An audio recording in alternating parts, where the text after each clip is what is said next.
Good evening, I'm Gadi Schwartz coming to you from here in Los Angeles, where we've got some breaking news. President Donald Trump is now in Los Angeles surveying the damage from the wildfires, and he's now meeting with firefighters and local leaders in the Palisades. He says he's going to surge federal resources to the state, turn on the water flow from up north. We're waiting for some clarity on that, some more details on all of this. So let's listen in here.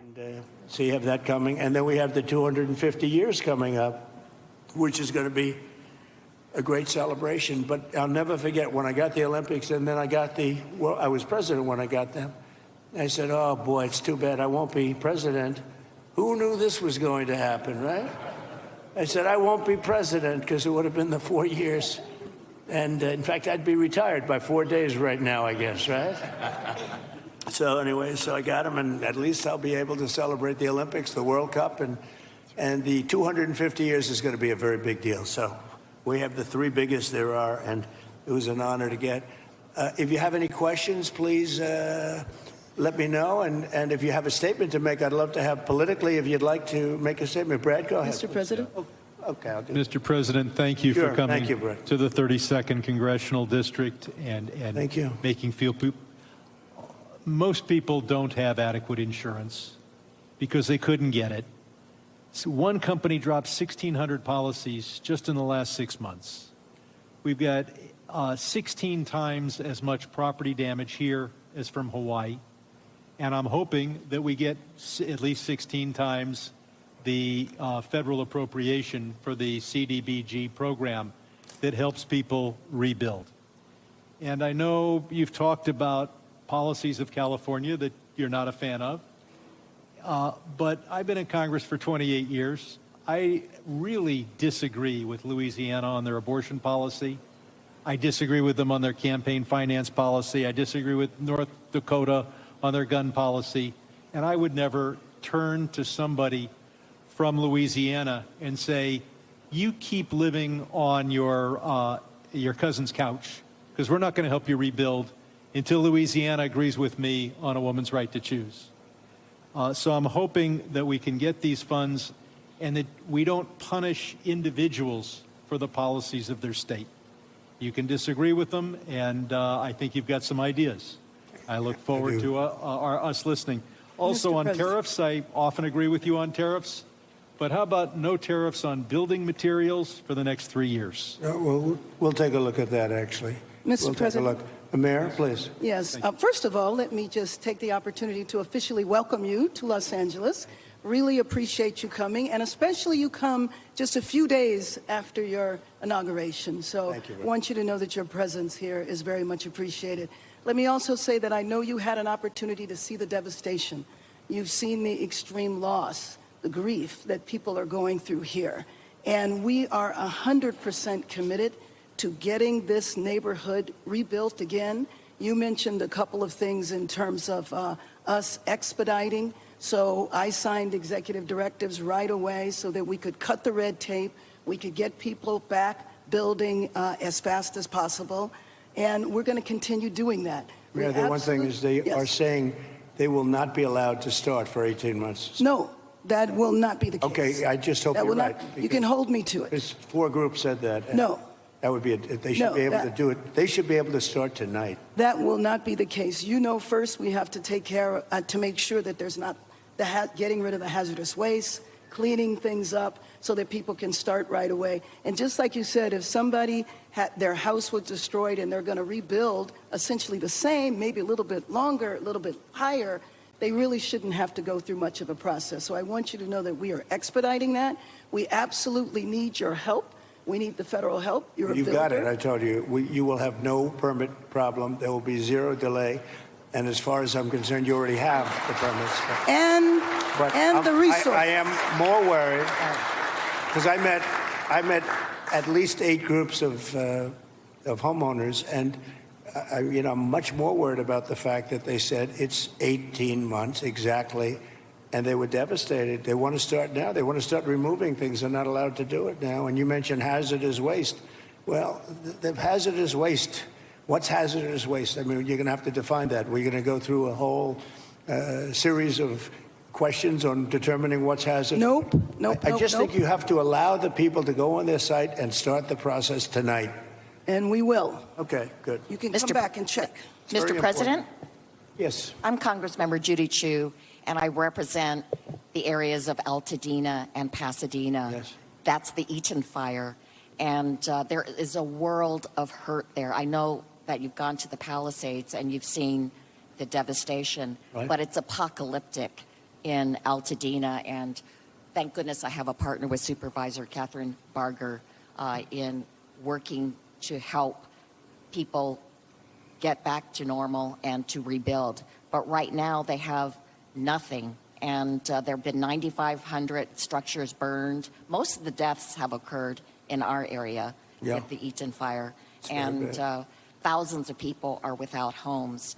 And these are working people. These are working class people. They are people like Dr. Jackie Jacobs, who was an educator all her life and then finally became the first black administrator of her educational institution, Pasadena City College, and then retired, now 88 years old, and then her home of 30 years burned in Altadena. Yeah. She has nothing. She left with only the clothes on her back. She has nothing. And so they need this help. And I just want to make sure that you remember the people in Altadena and Pasadena, and that you can come there and see how terrible the devastation has been there so that they can get the help that they need. Just remember one thing, and I like the way you express yourself beautifully, actually, but I've only been here 3 days, and I'll do a great job. But we had another president, and this took place during the life of another president, not me. But I'm going to be the president that's going to help you fix it, because he would not have been able to help you fix it, okay? So we'll take care of it. We'll take care of it, and we'll work closely. Yeah, we'll work closely, and I know your community was really devastated, incredibly, so we understand that. Thank you very much. Mr. President, I'm just going to follow up. Supervisor Yes, please, go Barger, and I also represent Altadena, and what I tell people is, people of Altadena are the exact people you talked to when you were running. You've got individuals from every walk of life, and it is actually at one time was the only place African Americans could purchase homes. It was redlined. And so you've got a lot of generational wealth there. And one of the commitments I've made, and we've had meetings with some of your people in HUD that you've got there now, to work with them and work with your administration to see how we can help. And I've been pleasantly surprised. I know on HUD we've got some asks that we are going to be working with you on. But more importantly, I just really want to emphasize what Congresswoman Chu said, and that is that these are individuals who are feeling forgotten. And what I tell them is, and when we invited you out here, I told, when I went to the AME church, this president was talking to you when he was running. You understand the difficulty in making ends meet. You understand the high cost of living. And now their biggest fear is that that's going to impact their ability to rebuild. And I have made them this commitment, because this is my last term, that for the next 4 years, you talk about 18 months, I've told our county staff that if you're going to get in the way, then get another job.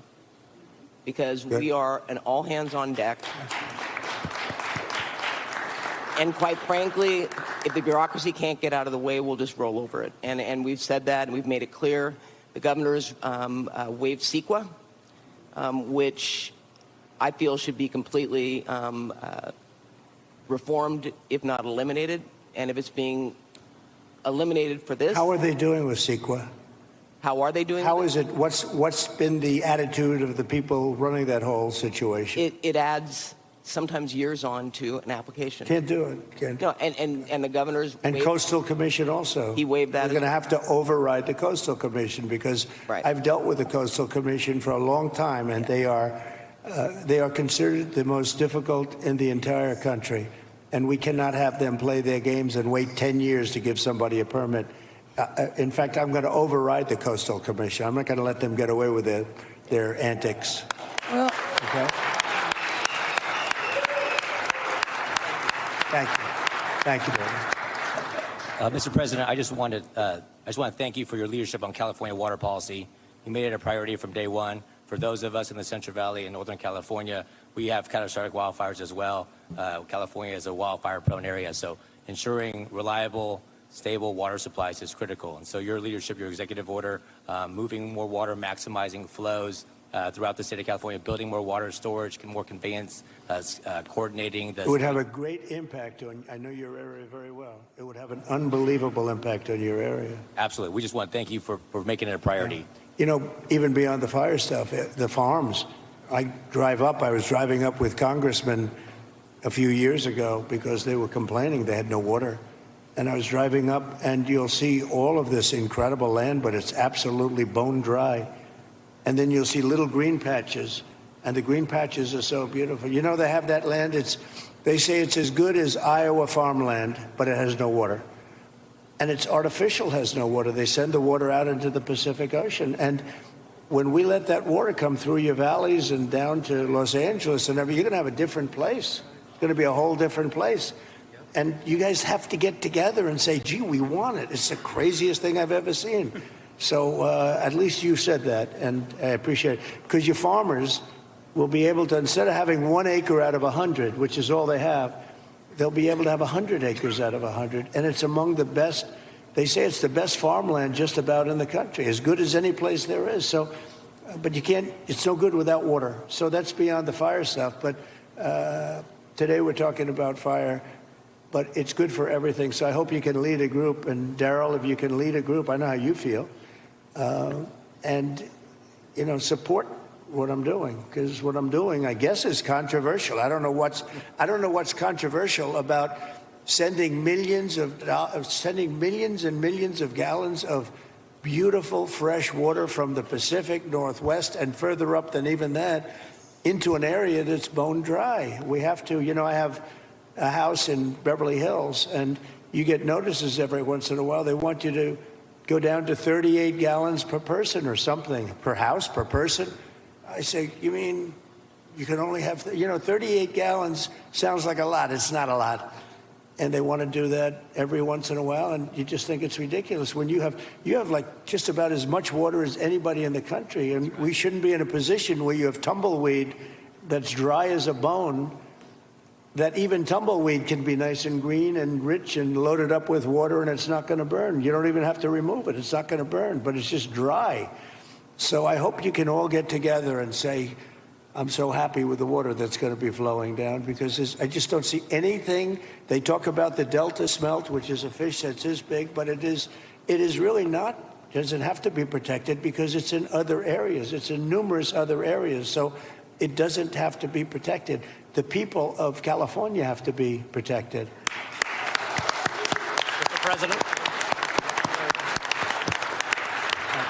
Mr. President, could I just speak for a moment? Kevin Kiley, California. Yes. First of all, you're absolutely right about the Coastal Commission. I've introduced legislation to rein them in. We've been talking with Rick about this. They're out of control.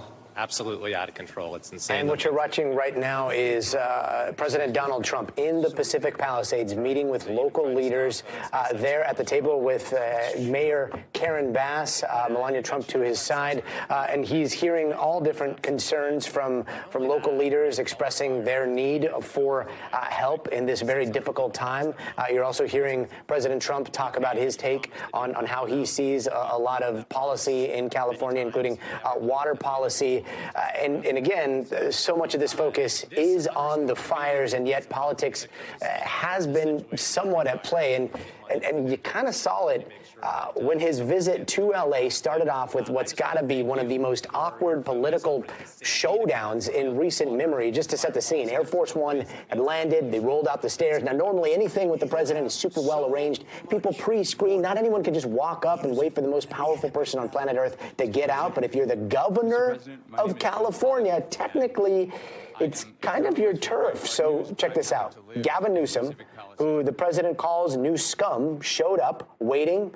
They shook hands. We're not lip readers. We don't know what they're saying there, but watch the body language and try to imagine what they're saying, because this is, after all, one of the worst disasters in modern history here in the United States. It is extremely important what was being said there. And let's bring in NBC News correspondent Morgan Chesky, who I know is monitoring what's going on at I believe, the fire station right across the street from you, as well as what happened out there at LAX. Morgan, a lot of mixed signals here. If you were watching the applause and the meet and greet and the local leaders expressing their concerns with Trump, it seems like everything is pretty copacetic, and yet before the president came to California, he was talking about possibly eliminating FEMA, and then also saying he's going to help, and then also seeming to put conditions on things. What's happening right now?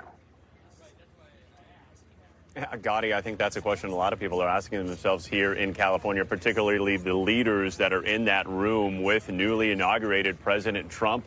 We're hearing a little pushback to some of what the president's saying from Los Angeles Mayor Karen Bass, from some of the county supervisors there, just underscoring the importance of this rebuilding effort here. But let's go back to when, as you mentioned, Air Force One touched down on the tarmac. Governor Newsom, when he signed that $2.5 billion of relief yesterday, he more or less telegraphed the fact that he did plan to greet the president when he arrived in Governor Newsom's state of California. We know that the two men had not spoken prior for quite some time, actually. And so, as you mentioned, all eyes were on that meeting. Of course, these two men, as different as they are politically, Gadi, they're no stranger to each other whatsoever. And so we did see them shake hands, embrace for a moment, and then carry on in conversation for several minutes before coming over to that gaggle of reporters there, where we did hear at least someone ask, what about the conditions that the president was attaching to California aid? Something that Governor Newsom very quickly said, I'm sure we'll handle this. I'm sure it will get taken care of. An optimistic tone there for the governor that, of course, has absolutely targeted the Trump administration and the president himself on numerous political fronts. But today, the governor wanting to make it strictly about this monumental act of rebuilding, of recovery here that will not take 1 year or two, but several. And that is just kind of where we stand right now. The conditions that the president mentioned attaching to California aid, we've heard the president kind of bring up things in the past that then very quickly kind of shift or evolve or turn into something else entirely. So while it did garner a lot of attention here today by the nature of his meeting with the governor and him seated there at that roundtable setting, there is an optimistic tone here that California will be able to at least start this task of moving forward with federal aid. Obviously, there still needs a lot of T's need to be crossed, a lot of I's need to be dotted here, Gadi. But as of right now, there is an optimistic tone. I should add that we did hear from the mayor of Pasadena on the NBC station here in Los Angeles expressing discontent that the president did not make a visit to Altadena that was suffered so tremendously from the Eaton fire. But right now, he is just down the street inside this firehouse where he's speaking. We've spoken to firefighters, spoken to victims, and is currently in the middle of this roundtable hearing no shortage of opinions from local leaders here, Gadi. I hate to ask this with the backdrop of all of what we're seeing, that staggering catastrophe, but how much of this is a power play? Do we know where Governor Newsom is right now? Is he at that roundtable? I do believe that he's nearby, if not there, and certainly hearing everything shared from whether it be L.A. Mayor Karen Bass to county supervisors over Los Angeles County.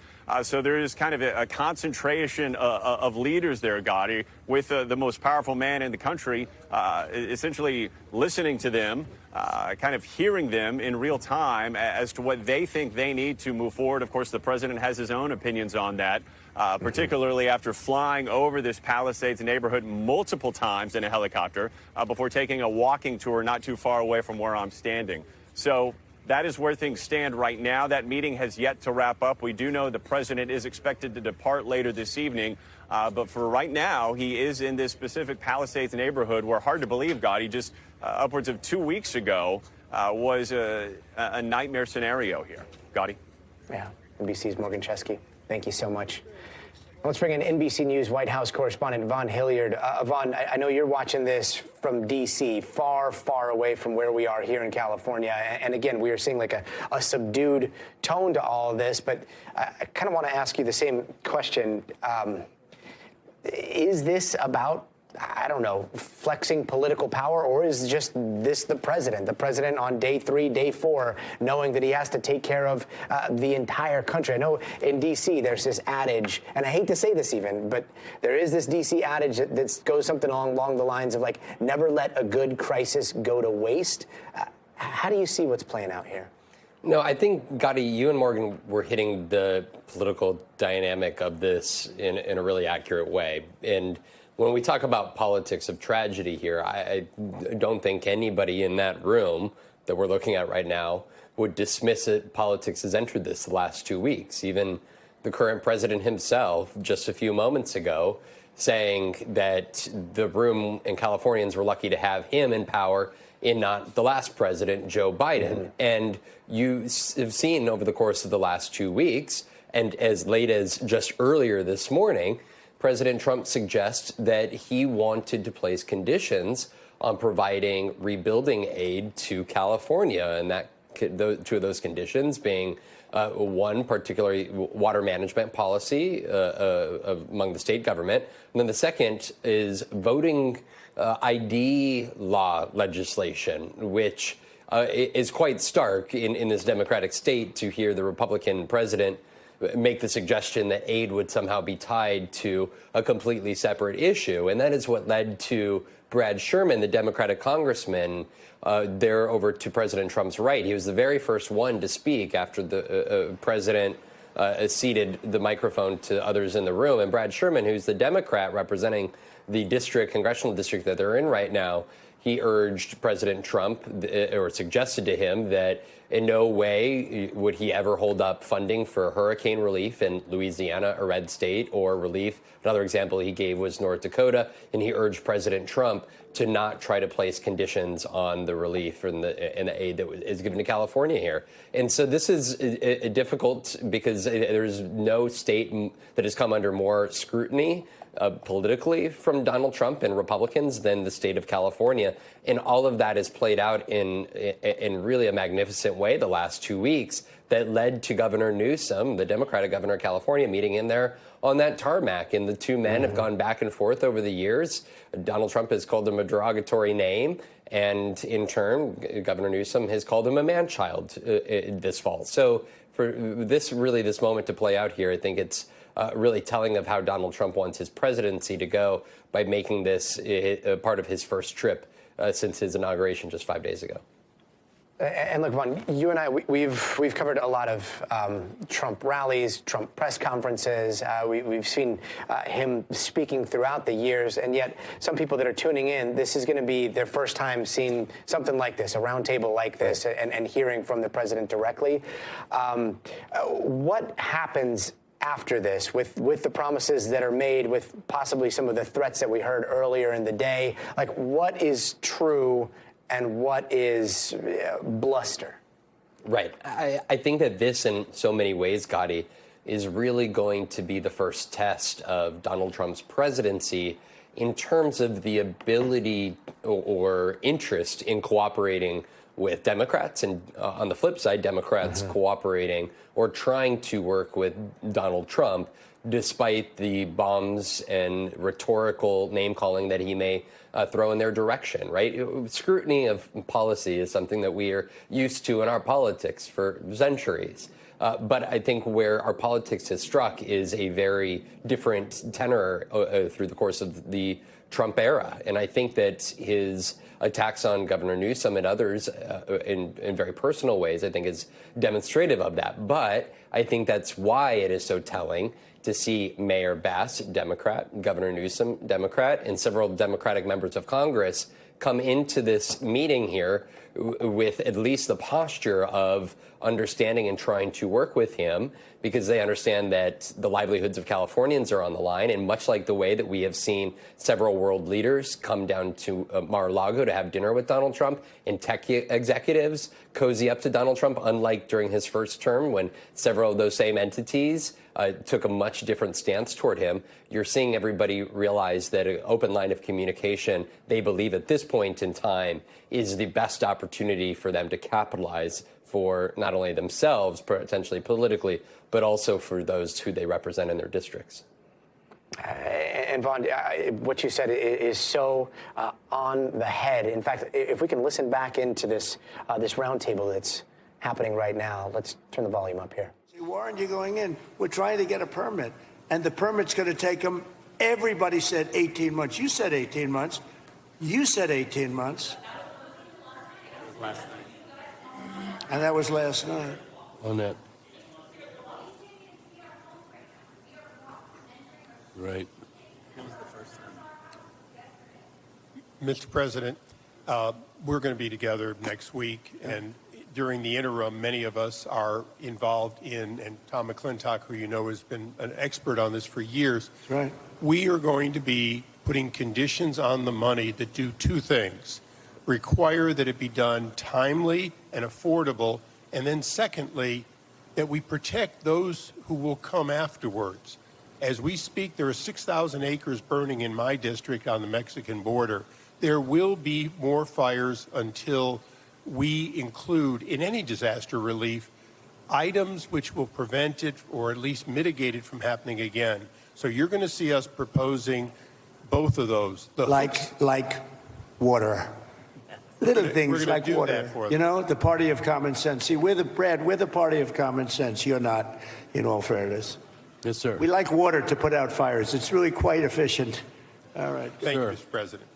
Mr. President, I'm Jay Obernolte. My district is just a bit east of here. Yep.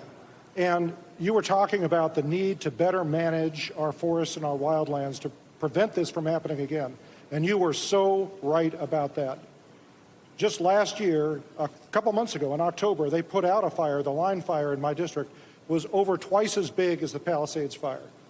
And they put it out less than a mile from my house in an area where we had done thinning, and they stopped the fire, Mr. President, on a fire break that we had built a couple of years ago. Right. We have an area just on the other side of my community that hasn't been thinned in decades because it's being held up by a lawsuit from an environmental group that says we're going to reduce habitat. Mr. President, we need to, in addition to getting resources and boots on the ground to do this treatment, we need to reform our legal system to prevent these lawsuits from tying up these projects for years and years and years. And not to say that the merit shouldn't be heard, but we need to hear them and we need to move on, resolve them. Is this a state group? State or federal group? This is a local group, actually, Mr. President, but they have help from the state. They use the environment to make themselves feel good, and they're destroying our country. And you've got to, at some point, you've got to put your foot down. I know exactly what you're talking. You have local and state groups, and you have federal groups too. And you got to fight them the right way, because you'll never, even if the mayor gives, you're going to have a local group come in and sue. You're not allowed to go on your property. They're going to talk about asbestos and every other thing. They want to go on their property and they want to clean out their property. And you cannot let anything get in their way. And you'll have this place built up quickly, beautiful. It'll be more beautiful than before. And I would do one other thing. I'd give them a 10%, 15% bonus on their house because they went through hell. And they should be allowed to build a little bit, give them a little bit lot line bonus, give them a bonus on size, maybe a little bonus on height. They went through hell. You know, some of them had houses where they were restricted. They have to have an 8-foot ceiling. You let them have a 10-foot ceiling. Let them build a nice house, a nicer house than they had before. But I would give them a 10 or a 15% bonus on their plans. And I think it would be very well received because they'll be able to build a little bit nicer house. Do you like that idea, by the way? They deserve it. Because you know what? It's not their fault that this fire took place. This fire took place, could have been stopped. It's not their fault. It's not the homeowner's fault. Yeah. And I think they should be entitled to a bonus on their house. Okay. Mr. President. Sir, go ahead. Thank you. Some good news from Paradise. We stood together there 6 years ago, along with the governor. That was so terrible. That 3,400 homes have been rebuilt out of the 18,000 lost. And there's 400 more in the wings. And so FEMA was very helpful. Now my colleague who has Altadena here, probably a very similar situation. Clearing the lots, they're probably going to have to clear about a foot worth of soil underneath those foundations Right. to get the toxicity out. So they'll need a lot of help. Those are working class And folks. again, we are going to continue to monitor this roundtable discussion that's happening with President Trump at the Pacific Palisades with residents, with local leaders. But there is some other breaking news that we have to get to. We think it may be directly related or tangentially related, but it has ripple effects all throughout the world in what you're seeing right now. Some bombshell news over at the State Department coming to us in the last few hours. Secretary of State Marco Rubio now ordering the U.S. to stop almost all foreign aid across the world except to Israel and Egypt. That is according to an internal memo from the State Department obtained by NBC News. Now, the department did not return a request for comment, but let's get straight over to NBC's Courtney Kube, because online there are already rumors swirling. This is something that we're just going to have to get used to. Some of the rumors or possibly truths that we're seeing out there is that this may have to do with a 90-day moratorium as federal money is diverted to some of the disasters, like here in California and what we saw from the hurricanes. Is there any truth to that? What more are we learning, and why is the Secretary of State putting this out right now? So the 90 days is right, and the 90 days is based on an executive order that President Trump signed this week, calling for a halt, a pause, to foreign aid and a review to determine whether the aid that the U.S. has been providing, both through the State Department and USAID, is consistent with the policies and the values of this new administration. So it's not a huge surprise that that this determination to halt the aid was made. What has been a surprise are some of the exceptions and some of the specifics we're starting to learn today. We did get a statement from Marco Rubio about this decision, saying that in keeping with, this was part of the memo, in keeping with the one voice of American foreign policy, the United States government, through any department, agency, or entity, shall not provide foreign assistance funded by or through the department and USAID without the Secretary of State's authorization or the authorization of his designee. That's from this memo that you mentioned, Gadi. Why that's so important. There will be a review of all of these programs, of all of the money that is sent overseas. In those 90 days, they will determine whether this halt will, some of those programs will be unpaused, or potentially if they will just be ended altogether, Gadi. And the document has two very notable exceptions, Israel and Egypt, but not Ukraine. What's going on there? Yeah, and Israel and Egypt specifically, that's foreign military aid. So we're talking very specifically about weapons, the military side of the aid. There is one other exception in there, but it's a little bit more vague. That is about emergency humanitarian assistance. So there can be cases where the U.S. has been providing emergency assistance to a country. The U.S. will continue to provide that money. In addition to that, they will continue to fund the people who are working to do that. So if it's local workers, if it's State Department employees, people who are providing that aid, they'll continue to be funded. But Gadi, there's no real specificity at this point about which emergency programs will continue and which will be halted for those 90 days, or as I said, perhaps even longer. And Courtney, is there like a ballpark as to how much money we're talking about here? Yeah, I've been asking that same questions. The closest I've been able to get is potentially billions. Potentially billions. Got it. Courtney Kube, thank you so very much. And again, we are following what's happening here in the Pacific Palisades with President Donald Trump, who is speaking to lawmakers, speaking to local leaders there, and speaking to residents. Let's listen in if we can. Pull up the audio there. And you're going to have problems with FEMA, too. You've already had problems with FEMA. FEMA doesn't even show up. It takes weeks before they even show up. And what happens is the state then relies on FEMA, and nobody does anything because FEMA doesn't show up. So it's not a good situation. So we'll make some recommendations on that. But you have to push like hell to get the permits, because I'm just hearing things that I don't like to hear. I think you're not going to get your permits as fast as people are saying. We have to get them in. Mayor, if I can help you at all in that regard, you'll let me know. But you're going to have all your federal permits. That's going to be the easy part, which, by the way, is by far the hardest part. You know who controls your water is Department of Commerce, and I already have that approval. And that's usually a very long process, but that's the hard part was the federal, but we already have that done. So anything I can do, please let me know. Please, go ahead.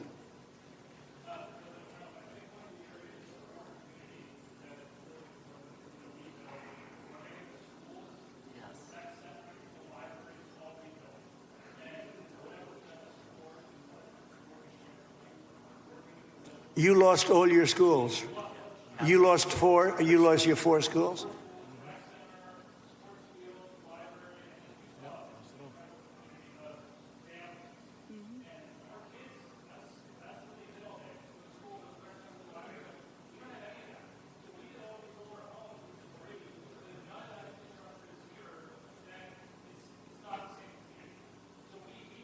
Were they completely burned down, the schools? Yeah, completely. All of them? All of them? All go to, I mean, the place is basically destroyed.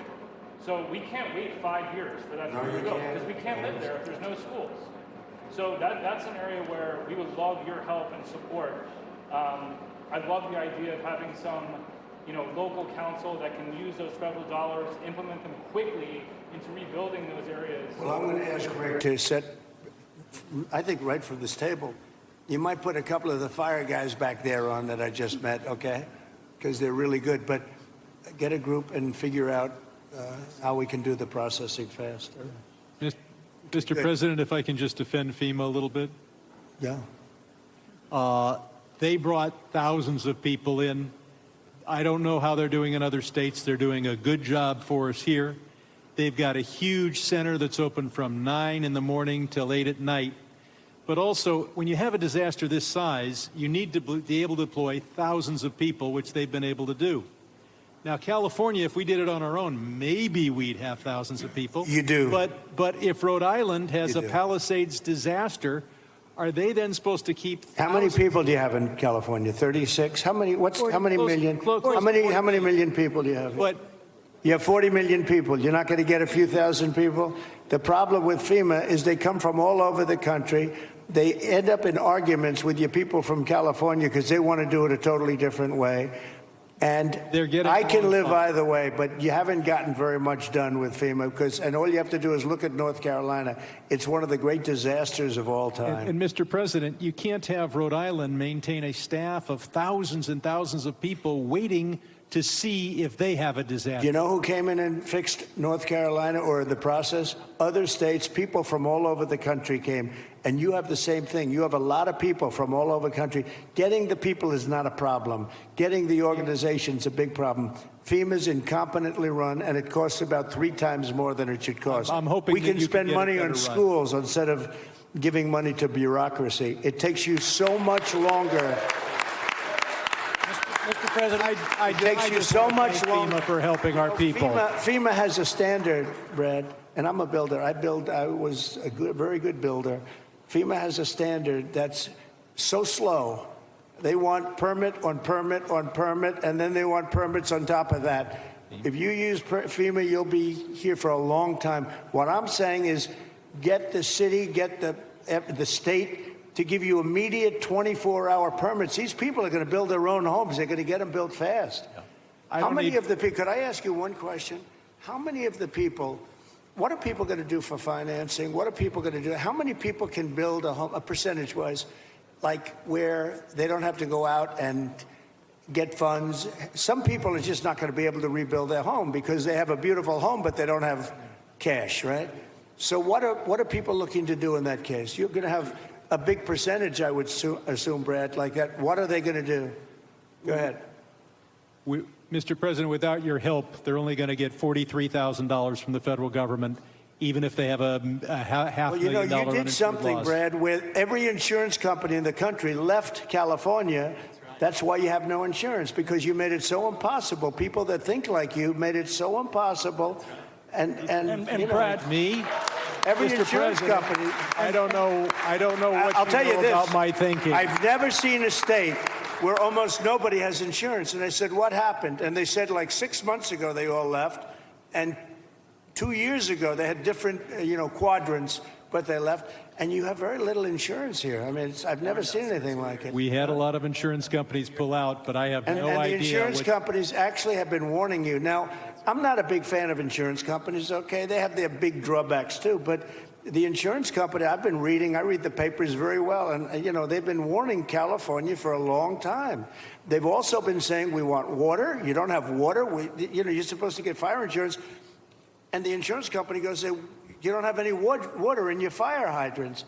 So it's a tough situation. I'm not a big fan of insurance companies. I get that. They're pulling out of Florida Brad, as you well. lost your insurance company 6 months ago because the state wouldn't give them what they had to have. Yeah, and Mr. President, I remember the. Go ahead, please. Go ahead. I'm Ed Ring from the California Policy Center, and in the matter of prevention of fires, in the matter of the cost of rebuilding. Again, we are watching and monitoring this pretty remarkable roundtable discussion happening with President Donald Trump and local members of the community there in the Palisades, local leaders, and others who are participating in a sharing of some pretty interesting ideas. You're hearing from the president listening. You're hearing from local leaders listening, all of them responding. We're going to be dipping back into that, but there is just so much massive news happening all over the world right now. And out in Washington, we have to talk about what's happening. It could be a very, very late night, late Friday night for lawmakers, because in the next hour, senators are expected to vote on confirming Trump's pick to lead the Department of Defense, Pete Hegseth. Now, Hegseth just arrived at the Capitol to be there in person for this vote. I think you can see him right there, his entourage right there. And this is all coming down to the wire. Right now, we are hearing there are 2 Republican senators that are going to vote against confirming him, Senators Susan Collins and Lisa Murkowski. And he still could have just barely enough votes to eke through, but we won't know until that happens momentarily. And even Trump, earlier today, when he was asked about this, wasn't sure about what was going to happen. Take a listen. Look, whatever it is, he's a good man. I don't know what's going to happen. You never know in those things, but Pete's a very, very good man. I hope he makes it. So let's bring in NBC's Julie Sirkin to help break some of this down. Julie, I know it's going to be a late night there. Give us the unofficial count here. Collins, Murkowski, as well as all the Dems, right? So how many other no's can Hegseth afford here? One more no and still get through, and that is because J.D. Vance, as the vice president, can, of course, break any tie. I find that very hard to believe. We also have not seen J.D. Vance come through that building. And, Gadi, I find it hard to believe because I don't think another senator would stick their neck out for this whole thing to go the other way anyway. So I think if it's going to be another senator to vote no, you're going to have at least 2 more that vote no to sink his nomination. Anything can happen. I've been covering this place for 6 years through the first Trump administration, then Biden, now back to Trump. I've seen it all. But certainly Senators Tom Tillis and Mitch McConnell are ones to watch. I'm told that undecided senators have been taking additional meetings with Hegseth, have been doing their due diligence up until the minutes before this vote tonight. And I got to tell you, watching Pete Hegseth come through the Capitol moments ago with all of his 7 children, with his wife, I don't remember the last time a nominee came to the Capitol to watch their own vote take place. It feels like it could be a pressure campaign. Of course, we've been seeing that play out over the last couple of weeks where senators who wanted to potentially be no's on him have been trying to get convinced to go the other way. But certainly this is really just a moment unlike we've seen in quite some time. If he does go down tonight, I think it's reminiscent of the moment where John McCain saved Obamacare a couple of years ago, and that was really a shock to everybody watching. And I think that's what you're going to see if any other senators end up changing their votes and voting against him tonight.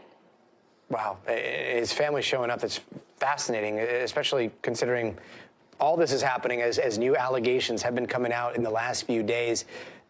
Are those allegations why we are so close right now, or was this always as close as we're seeing it? It's a little bit of both. You certainly had senators who did not think that he was qualified to lead an agency like the Defense Department. That's the biggest federal agency. He has a huge job. And senators, even when he first got nominated, I remember breaking the news to several Senate Republicans who were saying, the Fox guy? I mean, this is definitely somebody that they didn't have on their bingo card. That's not enough, though, to cross President Trump in one of his first nominees that is taking to the floor for a vote. You saw them kill Matt Gaetz a couple of months ago. I think this time around, Trump wants to see every senator go on the record and vote yes or no. But certainly his comments this morning, to me at least, left an opening that this could really go either way. And he's sort of acknowledging that. And any timeline on when we will see that vote? What's it looking like? Well, it's looking like if it goes by the books, it'll start in the next 13 minutes from now, because there's a 30-hour clock that started after that procedural vote yesterday. And there are a few procedural tactics that the Senate Majority Leader John Thune can use to sort of delay that process a little bit. I've been seeing senators arriving here in the last couple of minutes or so. So certainly they're ready to get this over with, either way that it goes. But you can imagine having somebody like Pete Hegseth here in person with his children and his wife, sort of trying to put that last-minute charm offensive and that pressure campaign on some of these senators could potentially have an impact, but I just don't buy it, given that some of these senators that I've been talking to, some of the Republican holdouts, have really been talking to whistleblowers, continuing their conversations. I'm told even in recent days they've had additional meetings with Pete Hegseth, not only about those allegations, by the way, that affidavit which we reported first this week, certainly having a major impact, but also some of his answers on how he would handle crimes of war, the Geneva Convention, some of these issues that are really hitting close to home with Republicans who care a lot about national security. I'm talking about Mitch McConnell here. And of course, McConnell doesn't have a title of a leader now, so he can kind of do whatever he wants. I will tell you, though, Lisa Murkowski, Susan Collins, both up in 2026. So is Joni Ernst, so is Tom Tillis, and so is Mitch McConnell. And so if you're reading between the tea leaves there, what I'm telling you is, if they want to run again, they're certainly going to have to be worried about primary challengers being funded coming their way. Julie Sirkin, we're going to be checking back with you in just a little bit as this night continues, and we watch to see if that vote happens. Julie, thank you. Now, turning back to the wildfires and what's been happening here in California. In the days after the deadly wildfires, it spread through Los Angeles, the Palisades, through Altadena.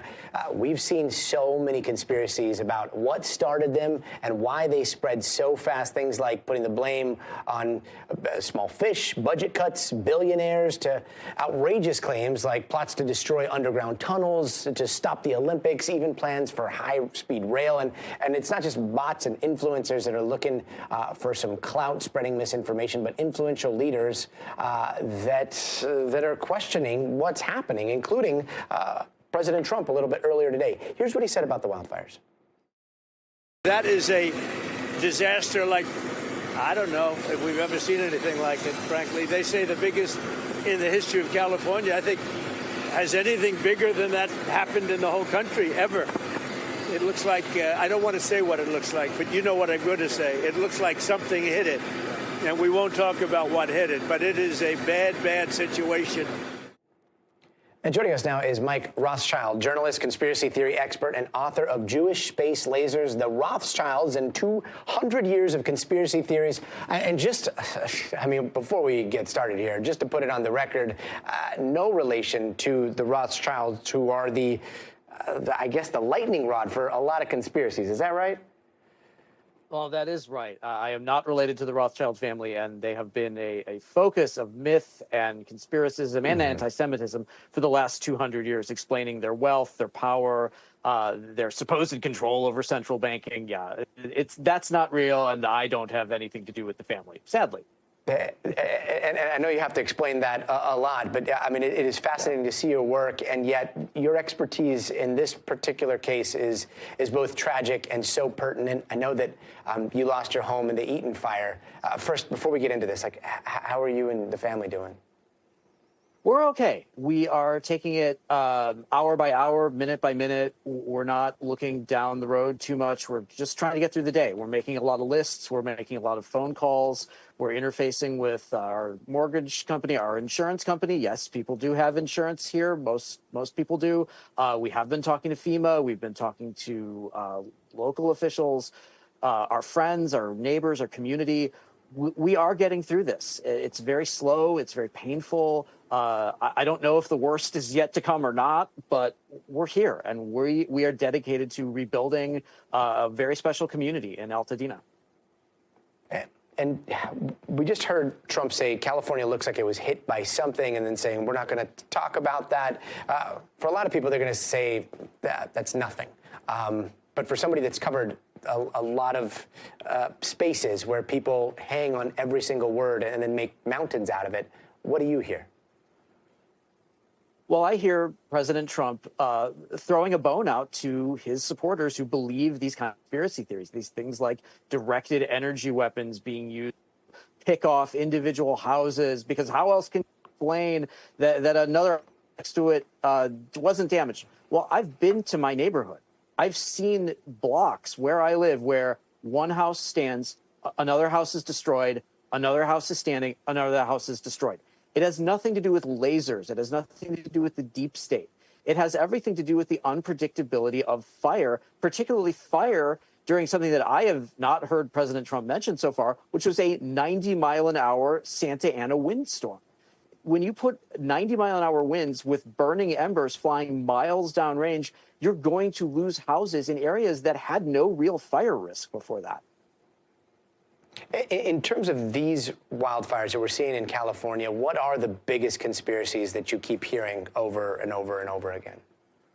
Well, I'm hearing a lot of different things. I'm certainly hearing the conspiracy theories, you know, the lasers, the tunnels under the Getty Museum, the destroying evidence, you know, it's all done to clear land for the Olympics. I can tell you the Olympics were not going to be happening in Altadena. It would have made it easier to get tickets, but sadly that's not true.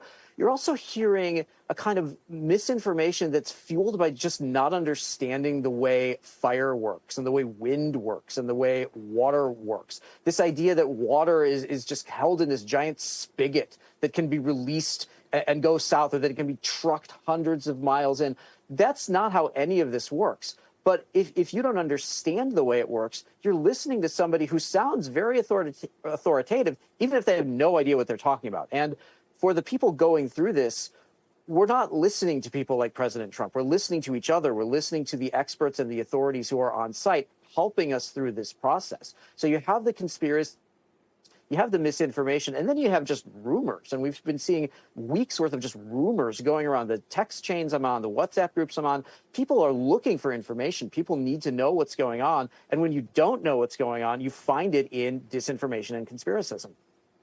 Yeah, we humans crave simplicity. We crave simple answers, and yet nuance is usually where the truth is. Mike Rothschild, thank you so much for joining us tonight. And I'm sorry about what's happened to your home. Sure. Thank you. And here's something that probably isn't at the top of your news feed, but it could be soon. It is incredibly important. President Trump hopped on the phone yesterday with El Salvador's President Nayib Bukele, causing Bitcoin to soar at just the news that those two leaders were even talking. And this is a big deal because Nayib Bukele has become one of the most popular leaders in Latin America over his crackdown on gang violence and also partly because of his embrace of crypto, but it also raises the question, where did the 180 come from with Trump and this relationship, especially considering that he threw some pretty strong accusations against Bukele just a couple of months ago? So in El Salvador, murders are down 70%. He's saying, yes, we're teaching. He's different. Most of them just say, well, the United States is stupid, so we're dumping all our criminals there. He does it differently, smart. He goes, we're working with our people that are causing problems and crime. And he's not working with them. He's dumping them in the United States. Joining me now is New York Times reporter David Yaffe-Bellany. Thank you so much for joining us. This is one of those stories that is going to get bigger and bigger and bigger, I think, as we go into this administration. What went down in this phone call, and what is the reset in this particular relationship? Well, my understanding is that the phone call mostly focused on issues of drugs, immigration, the gang crackdown in El Salvador. But, you know, it's interesting to note that Bukele was one of the first world leaders to really embrace Bitcoin and cryptocurrencies more broadly. And that's, you know, Trump has sort of followed in his footsteps doing that. And a lot of crypto advocates have pointed to El Salvador over the years and said, you know, why can't we do stuff like this in the United States? Yeah, you're talking about him following in the footsteps with crypto. But also, you know, MS-13 has always been a massive problem to the people of El Salvador, at least for the last 30 or 40 years. And what Nayib Bukele has done in El Salvador is incredibly notable. There are a lot of similarities between Trump and Bukele. Can you walk us through how you see it? Yeah, I mean, you know, Bukele's been criticized for some sort of authoritarian tactics, but I think most people agree that his kind of crackdown on, you know, violent gangs in El Salvador has been effective. And, you know, you can see why Trump's trying to sort of embrace an achievement like that, you know, as the two develop kind of more of a concrete relationship. And taking on crypto. El Salvador has become like the crypto hub under Bukele. Trump is talking about establishing a national crypto stockpile. What's the situation there? So Trump's promise about the crypto stockpile is something that he first said on the campaign trail. He said he would take Bitcoin that the government has seized from criminals over the years and basically just sit on it and make that the basis of a national stockpile that could kind of help the country profit in the long term as the value of Bitcoin increases. He hasn't quite gone as far as that since he became president. He hasn't said that the United States is actually going to create a stockpile, but in an executive order yesterday, he said that a new kind of committee that's going to be examining crypto policy will consider creating a stockpile like that. And that's generated a lot of enthusiasm in the crypto world. These promises on the campaign trail have contributed to huge increases in the price of Bitcoin and other digital currencies. And so the industry is really celebrating right now. David Yaffe-Bellany, thank you so much for joining us on a very busy news night. Let's go back to Washington, where we are keeping an eye on the Senate floor. Senators are expected to vote on Pete Hegseth's confirmation in a few minutes. That's Trump's pick for Secretary of Defense. And right now, as we told you before, we are hearing that Republican Senators Lisa Murkowski and Susan Collins will be voting no. But for this whole nomination to tank, 4 Republicans need to vote no. And last we checked, Pete Hegseth, along with his 7 kids, his wife, they're all at the Capitol to watch how the vote is going to go down. Let's go back to White House correspondent Vaughn Hilliard, who is in Washington for us, also covering this. Vaughn, are we hearing anything from the president about this? We were watching that roundtable discussion that was happening here in California. He was fielding some questions. That's all wrapped up now. But earlier in the day, he seemed to be feeling a little bit skeptical about what was going to happen here with Hegseth, or at least not really clear on what was going to happen. Right. What are you hearing? I don't think we heard from him on this California leg of the trip respond to Pete Hegseth's confirmation vote here tonight. But he did, as you mentioned, at his first stop in North Carolina, he did answer a question about Pete Hegseth's confirmation vote, and he called him a good man. And it wasn't a completely affirmative, confident he's going to get through, every Republican better get on board. But he did allude to Mitch McConnell being potentially a no vote, in addition to Susan Collins and Lisa Murkowski. Of course, Mitch McConnell, this is the first time in more than 2 decades he is not the Senate Majority Leader. He handed over that power to John Thune of South Dakota, but he's still in the Senate. He hasn't stepped away completely, and he has a vote today on this confirmation.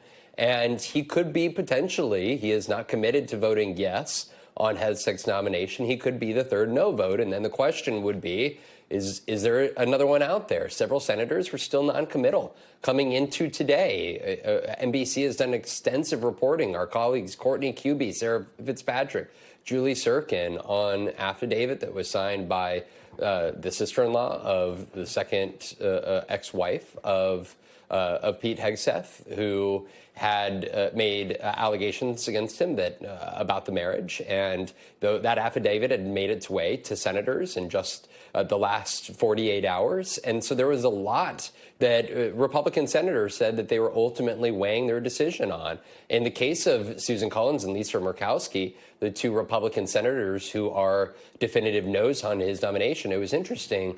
The reasons that they gave did not pertain to his infidelity and in family matters or the alcohol-related problems of his past. Instead, they pointed to his lack of experience. He has most recently been working as a Fox and Friends weekend host.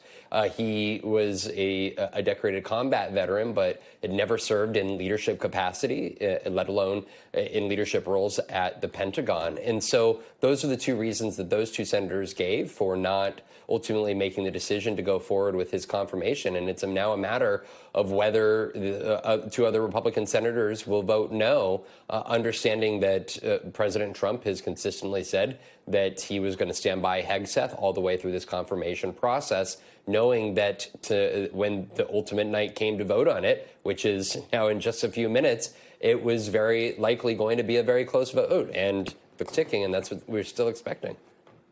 The clock is ticking. I don't know if you have return. Return is what we TV nerds call it when you can, the correspondent out there can see the screen that you can see at home there. But we actually do have that.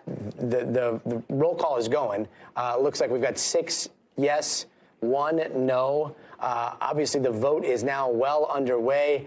Vaughn, if you don't mind, walk us through the process here. How long do these roll calls usually last?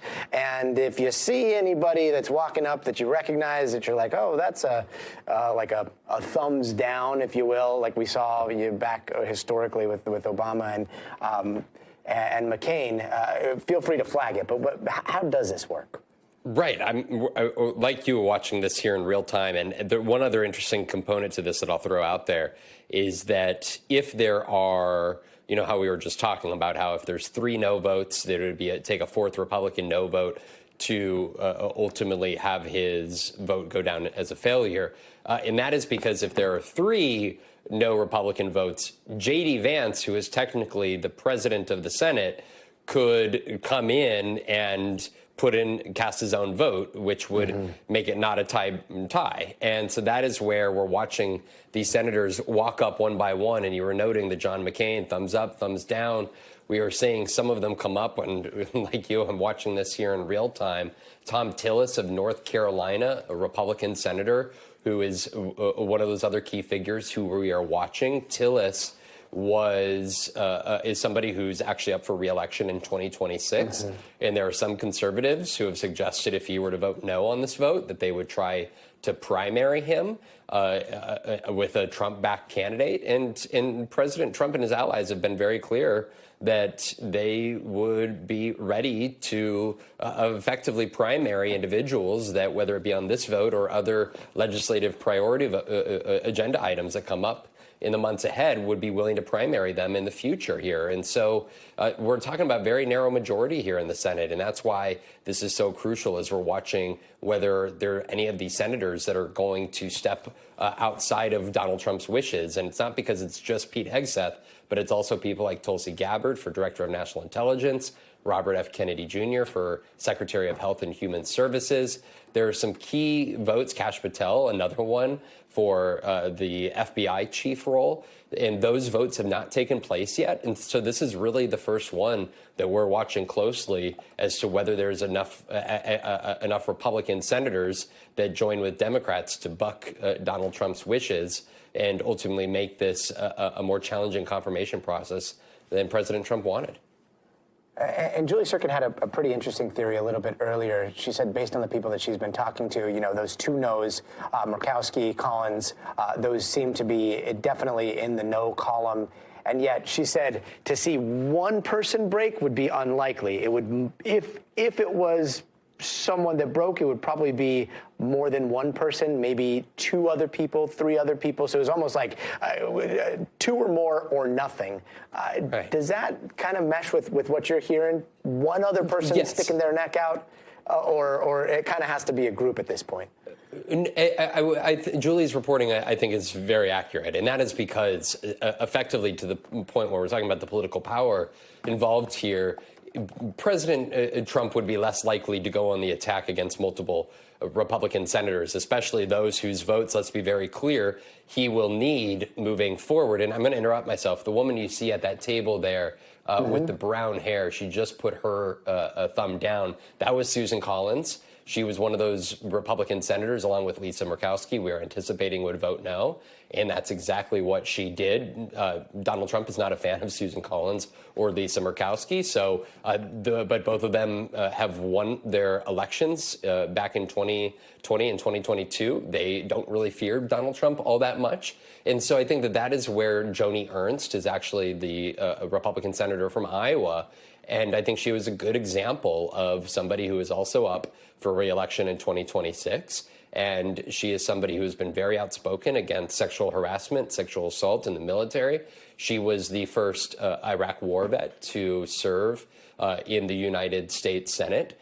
And she was somebody who was spoken openly and publicly about her skepticism of Pete Hegseth's nomination. And then allies of Donald Trump came out in force and speaking out against Joni Ernst and suggesting that if she were to vote no on Hegseth, that they would find a primary challenger to her.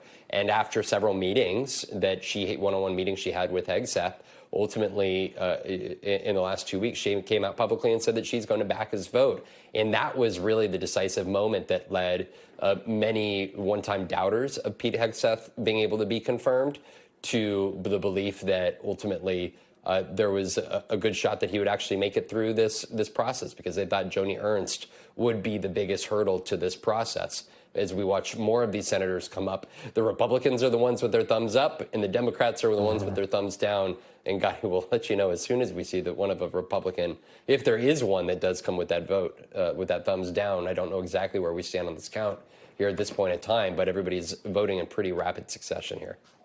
Yeah, it seems like it's finally starting to fly in here. And I was, looking at the no's. I know you noticed when Collins came over and gave the no, and I know that we had a 1 no up there. I don't know if that was the same, or is that now 2? Do you? It's hard to tell. I mean, this is one of those things where I know you're looking at a tiny monitor. I'm looking at this tiny monitor too. But if we have anybody in the control room, do we know where the yeses and the nos stand right now? Yeah, it looks like they're coming in kind of fast and furious right now, so we are still tabulating those. Now, Vaughn, again, back to this all coming down to the wire. For those of us that are not in the know, it would seem as though this really boils down to whether or not the allegations and these late allegations played a role in this, or whether this was just a situation in which there were many people that were concerned about a lack of experience and a lack of vision for a possible taking of the helm of the most powerful military on planet Earth. Right. Is that what it boils down to? Democrats are providing both of those reasons for their no votes. And Murkowski and Collins, the 2 Republican senators, they went to the lack of leadership experience. And there were some questions during his confirmation proceedings where he obfuscated in his answers, and it was not clear whether he was wholly knowledgeable about a series of questions that were being posed to him, questions that undoubtedly he would face as Secretary of Defense. This is, I think, a moment where, when we're looking at the question of Pete Hegseth specifically, Donald Trump made the commitment during the 2024 campaign that he would pick individuals who were loyal to not only him, but accomplishing the agenda that he says that he campaigned on. And I know when we were covering that first Trump administration, he essentially ousted multiple secretaries of defense, including James Mattis, who, after being fired, came out and spoke publicly against Donald Trump, but also Secretary of States. There were national security advisors, multiple chiefs of staff. Donald Trump really struggled to keep top officials in his cabinet in line with his vision of how the administration should be run.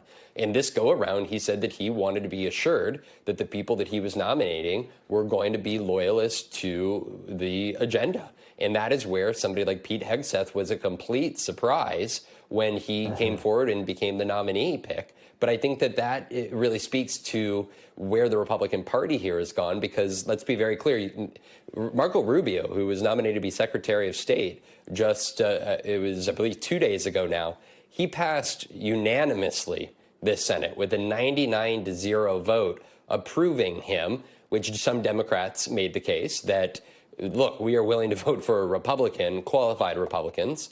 And Pete Hegseth is somebody who Democrats spoke about having reservations against. And several Republicans have. That's why this is such a close vote and why we're watching this in real time, because it's not clear whether there are some Republicans who are ultimately going to be yes or no votes because of those reservations which they openly expressed as well.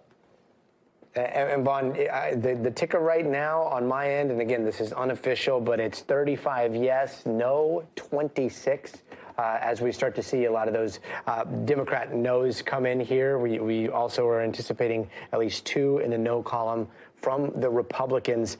I hate to ask this in the middle of a roll call, but are there backup plans? Are there other names being floated for the Department of Defense if this goes south?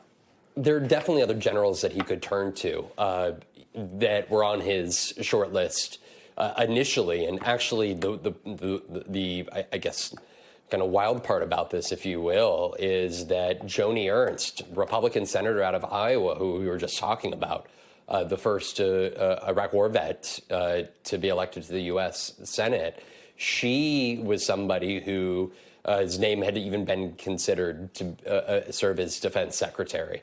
She would have passed easily this U.S. Senate. She is somebody who has caught the respect of her Senate colleagues by and large. She is somebody who has been very vocal over the years about addressing sexual harassment and assault in the U.S. military. And yet she was bypassed during the transition process. And that's why when Pete Hegseth was named, there were some that were suggesting that Joni Ernst was trying to tank him so that she could get the job. Whether she's indicated she's going to be a yes vote, whether Hegseth goes down, whether just because she's a yes vote, she would be under consideration again. That's not clear. Tom Cotton, another senator, had been openly considered by the Trump transition team in the early days after the November election. And yet he took his own self out of the running. And he has been critical on some fronts, like on TikTok, Trump's reversal on the TikTok ban. He's been openly critical of Donald Trump on that front. He's very much more of a hawk when it comes to national security and U.S. Military approach overseas. And so I think that this is, again, where it gets to that question of who does Donald Trump feel comfortable with, because nobody had Pete Hegseth on the short list. And for all of the individuals with Pentagon experience who were, providing advice to Donald Trump, Trump has been the one who says that he wants to get woke out of the military, and he wants a new style of leadership out of the Pentagon that is much more in line with his natural instincts. And Vaughn, again, our counter here, we're trying to get the most accurate reflection of what's going on in there. My unofficial counter, 38-31, but you didn't hear it from me because, again, unofficial, but that's the way that it seems to be going right now. We're more than halfway through this vote. And yet, I do want to ask, when it comes to the mandate that Hegseth may have if he makes it through this vote, what is the Department of Defense going to look like in the first couple of months with him at the helm if he makes it through? Right, and I'm just looking over here at the screen as well to make sure that Tom Tillis, Mitch McConnell, I don't believe we have seen them on this floor here at this point in time. When they actually come up, those are the ones that everybody is waiting on. In terms of the mandate, I think that this goes to some of the old podcasts of recent months that Pete Hegseth has been recorded publicly talking about, again, at that time with no idea that he would one day be nominated to be the defense secretary. But he had questioned about women in combat. He had said that the woke generals, in his words, needed to be fired. And that has caused consternation at the Pentagon as to exactly who is being targeted. And for the other questions that he obfuscated on while under questioning by the senators during his confirmation proceedings were, for instance, whether he would use the military to effectively invade and attack Greenland, for instance, which is a sovereign territory of Denmark. And Donald Trump has suggested before he was sworn in that he wanted to acquire Greenland. And under questioning by senators, Pete Hegseth did not answer that question. And he was also asked about whether he would use the military for domestic purposes if Donald Trump told him that that's what he wanted from him. And he didn't answer that question either. So it is not clear, but outside of a clear loyalty to Donald Trump and the intentions of his foreign policy agenda that Pete Hegseth time and again suggested that he would abide by. And some interesting stuff that is just happening right now. And again, we're seeing it all play out in real time. But it looks like Senator Tom Tillis has at least tweeted that he will, or X'd, that he will be supporting Hegseth in his nomination. We haven't seen his vote yet. And also, in the last 8 minutes, Pete Hegseth posting on X a letter to Senator Tillis saying that he was writing in response to your request for a detailed answer to all the allegations in Danielle Dietrich's affidavit. So it's kind of interesting to see behind the curtain here. We're seeing the count now 40-38. It looks like Tom Tillis, who was definitely on, at least from our reporting, possibly on the fence on this, looking to support Pete Hegseth here, and Pete Hegseth directly responding in the last 8-9 minutes with a publicly posted letter to Tom Tillis, responding to some of those allegations. How important is that? I believe that means that Pete Hegseth is going to be confirmed. Even if Mitch McConnell joins Lisa Murkowski and Susan Collins and makes that 3 Republican senators voting against his nomination, J.D. Vance, to our understanding, is at the Capitol and was prepared to be the 50th vote to confirm Pete Hegseth. And so Tom Tillis was really that outstanding question mark out of North Carolina. Now are all the votes in? Could there be potentially another Republican senator? Yes. But Tom Tillis was really the individual who we were waiting on. If there is another Republican senator that votes no, along with Mitch McConnell, who still was not a confirmed no, that would definitely be a surprise and really, I think, catch other senators off guard here. But I think that is where you're seeing a great number of the Republicans now convening very closely to that table here as we wait for these final votes. Yeah, but this will be monumental. Suits are gathering. They are gathering. This will be monumental for now President Trump, because this is a sign of arguably his most difficult individual. You know, Tulsi Gabbard could be in that lane as well, but most difficult individual under not only scrutiny about his leadership and lack of experience at the Pentagon, but also his own personal family issues and past alcohol issues that Republican senators, if in fact this vote goes the way that it looks like it may be going, that would suggest that Donald Trump's other nominees are likely going to have successful confirmations as well if Pete Hegseth is effectively able to make it through this vote. And Vaughn, I don't know what yours is showing, but mine is showing 44-43 right now. We're literally, it looks like 44-44. So we're literally down to the wire here. It could go anyway. I don't have the breakdown of who has voted in which direction right now. But again, we've got some reporting that suggests that there have been some Republicans, obviously, that have broken in the no category as well.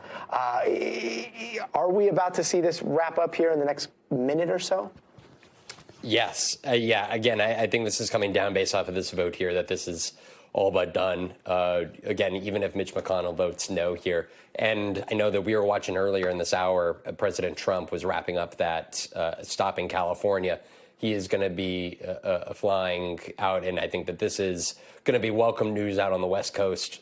We're here at right now for him and his team, because he had the opportunity to essentially pull Pete Hegseth's nomination and turn and move in a different direction, yet he stood by Hegseth and said, this is the man that I want in the job. And it looks like if this vote goes the way we expect, it looks like Pete Hegseth will be the next man to lead the Pentagon. Looks like McConnell is a no, from what we're being told here. Again, we're waiting to triple confirm that, but it does look like McConnell is a no, and yet we're still. I believe he was just confirmed. Is that right? We're yeah. I'm sorry, we're at 45-45. We have confirmed that McConnell has voted no.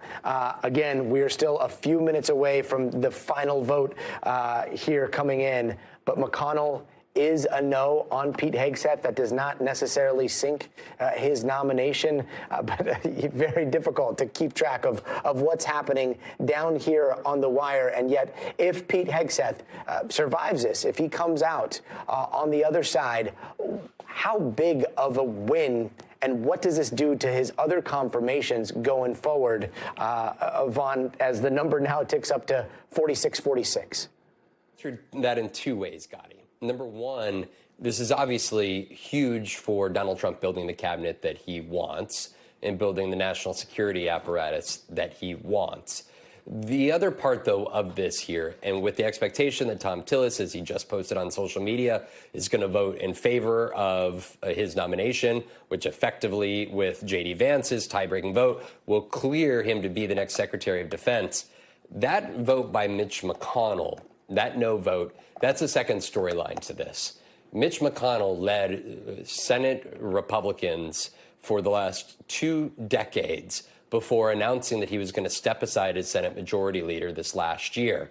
And he handed over the reins just a few weeks ago to John Thune, the senator out of South Dakota. And why is this significant? Because Donald Trump has absolutely lampooned Mitch McConnell over the years. Mitch McConnell, effectively back in 2021, helped save Donald Trump's political future. Mitch McConnell could have voted to convict after the House impeachment following the January 6th attack, could have voted to convict Donald Trump with 7 other Republicans and effectively blocked him from ever running for president again. And yet Mitch McConnell never really got the favor returned from President Trump, who attacked him repeatedly and attacked his wife, the former Secretary of Transportation. And this, no longer the Senate Majority Leader, almost in a way has freed up Mitch McConnell here in his final 2 years in office to perhaps be a little bit more independent from the rest of the Senate conference. He's no longer the one that is necessarily calling the shots that other Republican senators must fall in line with his efforts. And by voting no with Lisa Murkowski and Susan Collins, I think we have to come back to that Donald Trump's going to have very narrow majorities in the House and the Senate here. And in order to pass legislation, major legislation in the months ahead, he's going to need to woo over the likes of Mitch McConnell. And Mitch McConnell, by voting no on Pete Hegseth, sends a very clear message to Donald Trump that he's not going to simply be a yes vote for everything that comes out of the Trump administration in the White House. And the U.S. Senate will operate as effectively as a separate independent entity. Mitch McConnell as Maverick Mitch McConnell, is that a power play here? All of a sudden, does he become one of the most consequential players once again in Congress? I think that's what this moment says. Is he consequential enough where did he try to woo over Thom Tillis and other senators to vote no on Pete Hegseth? It's not clear that he did. And if he tried, they didn't fall in line with him. Yet Lisa Murkowski, Susan Collins, Mitch McConnell, there's some other senators that have shown a reticence to sometimes parts of the Trump agenda.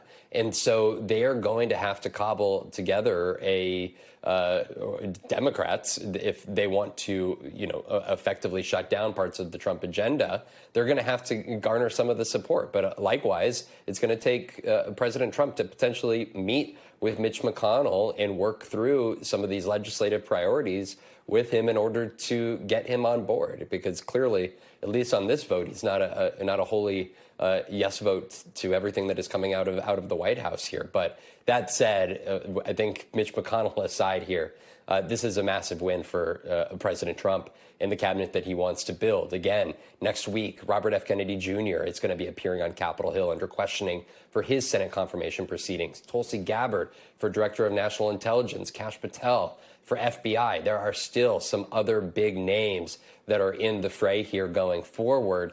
And yet this is an indicator that these one-on-one meetings, that essentially Hegseth was able to allay enough of their concerns that we have seen typically the Senate usually gives presidents on both sides the individuals that they want to put in the cabinet. And this go around, this was a much closer vote. Let's just be very clear. It's not normal on Friday night. We see scenes like this and where folks are this tightly watching this. We know Pete Hegseth was in the building as well. Sorry to interrupt. Yeah, sorry to interrupt. We are at 50-49. 50-49. It is 6:23 here in the West. It is 9:23, I believe, out there in Washington. What does this mean now? This means that I believe we are now expecting Vice President Vance to come down, and I don't believe I'm mistaken. I think this will be Vice President Vance's first tie-breaking vote in this role as technically the president of the Senate. His predecessor, Kamala Harris, broke the record for most number of tie-breaking votes as Senate president over the course of the last 4 years. I believe this is Vice President Vance's first vote, and it couldn't come at a more crucial time for them on a cabinet pick, but he is in the building here on this Friday night, and we expect him to come down and be the deciding vote here. Of course, Marco Rubio of Florida is no longer in the Senate. He left his post, so there's that vacancy, and that's where this vote is going to be so key here as we wait for Vance to make that ultimate 50th vote that will put him over the top. And that, I mean, is that a done deal? I hate to call it because I'm not there in Washington. I'll let you be the one to do that if you think that's the time now. But is this a done deal? I think I don't want to call it a done deal until we get that final final vote here. Right. But our wonderful producer up down the road at the Senate, Frank Thorpe, who has been covering the Senate for a long time, tells us there's only ever been one other cabinet nominee who has needed a tie-break vote in history, and that was actually back in 2017. The Education Secretary, Betsy DeVos. So this will only be the second time in history, according to our wonderful Frank Thorpe, that there's been this sort of a tie-breaking vote here for a Senate for a cabinet nominee. And what does this say? I mean, this is a very high-stakes game of chicken that we have now seen President Trump play in Congress. He could have withdrawn this nomination knowing how down to the wire it was going to go, and yet he has kind of bet it all right here on Pete Hegseth. What does that say about his nominations going forward, and what kind of map does that draw for him as he looks at Congress?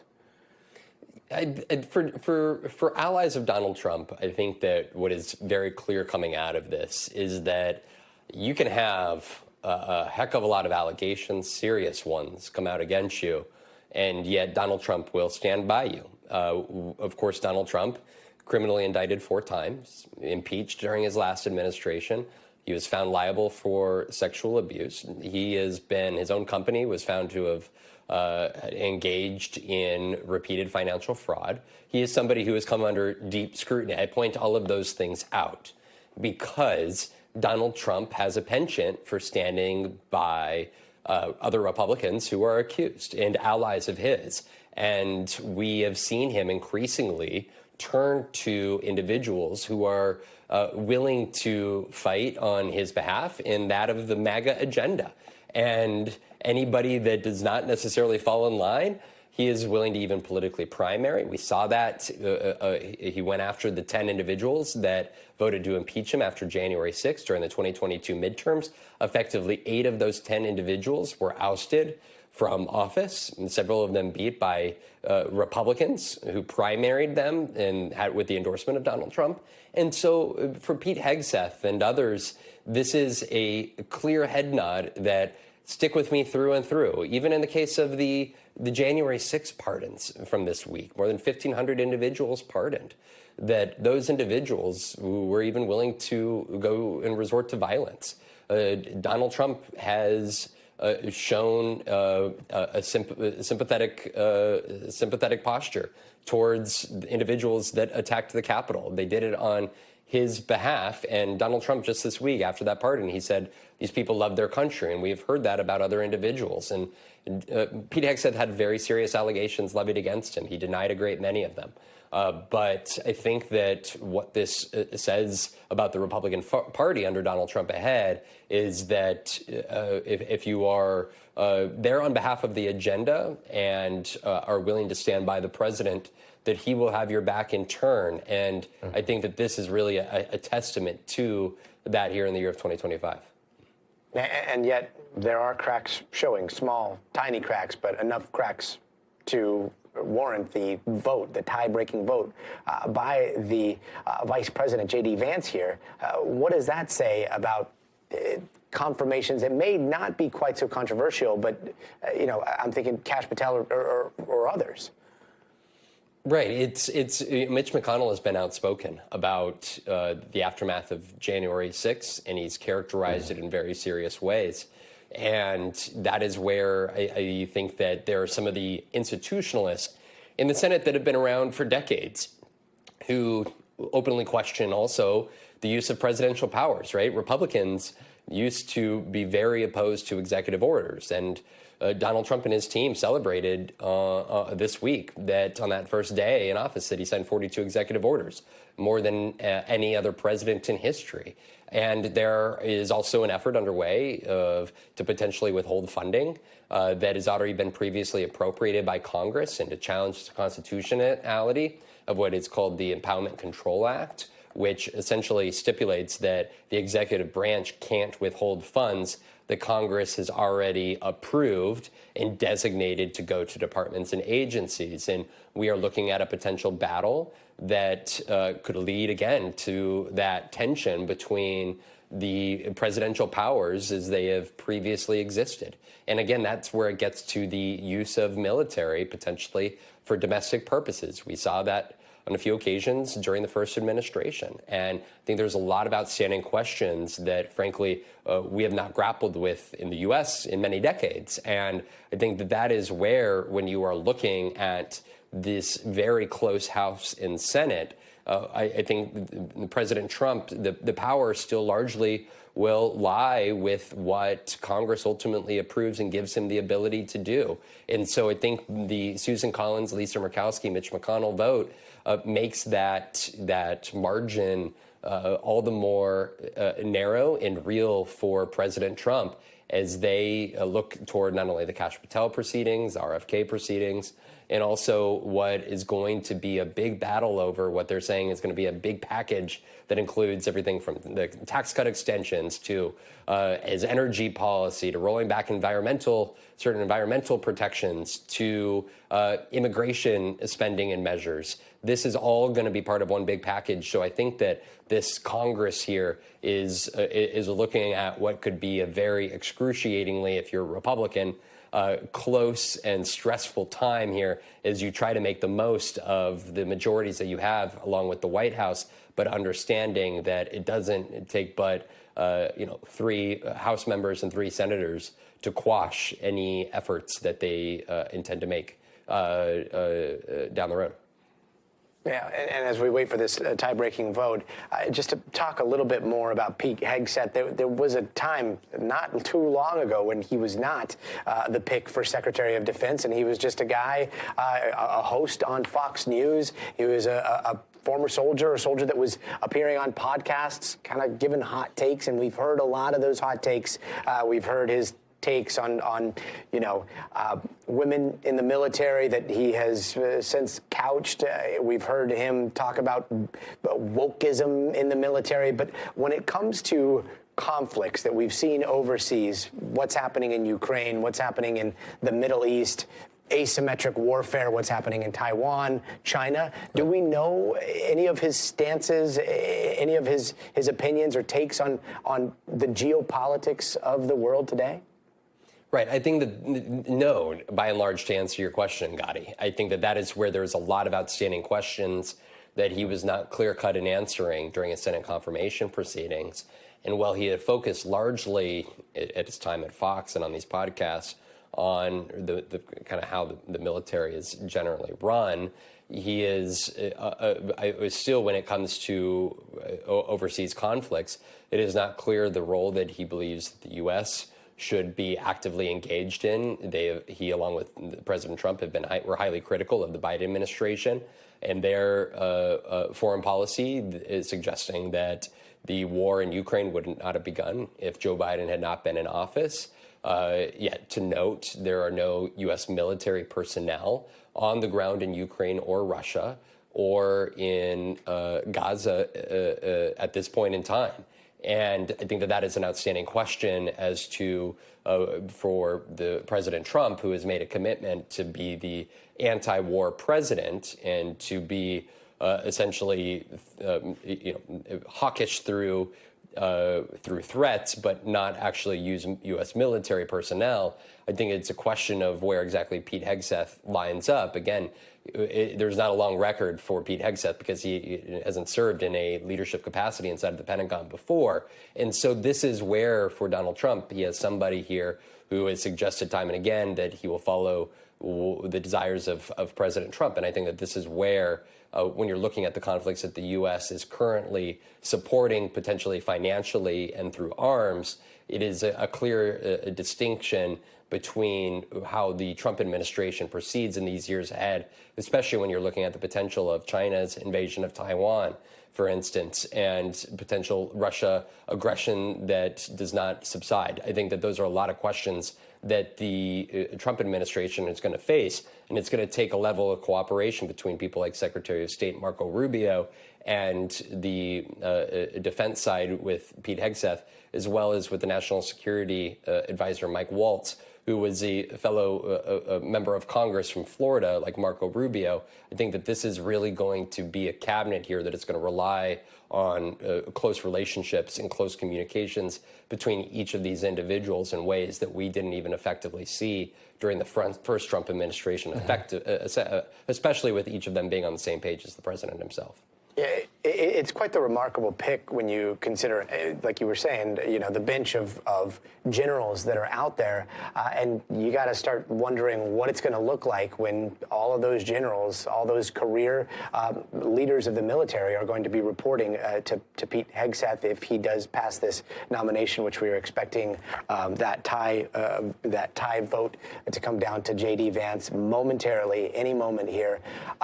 But there is quite the dichotomy. Trump has presented himself as the anti-war president, and yet so many soldiers that I know, the talk is, Pete Hegseth is a war fighter's war fighter. He is, like for the troops because he is a troop. He's not one of these generals.